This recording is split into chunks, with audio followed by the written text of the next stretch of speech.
Hi everyone, my name is Rishad. Today is the 7th of April 2024. I'm going to be going over my weekly option chain analysis for Tesla for the expiry on the 12th.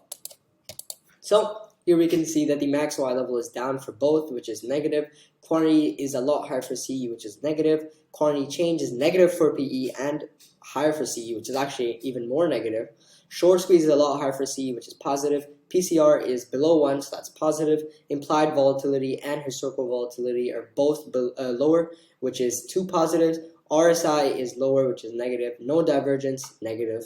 ADX is higher, which is negative in this case. ATR is lower, which is also negative. Both EMAs are down, negative. VWAP is down, negative. Pivot point is up, which is positive. Candlestick is bearish, another negative. And the new support is 160 compared to 172.5 last week, which is now the resistance at 172.5, and previous weeks was 180. So based on this, the prediction is that Tesla goes down this week, but that's all for now. Thank you for watching. Enjoy, and I will see you in the next video.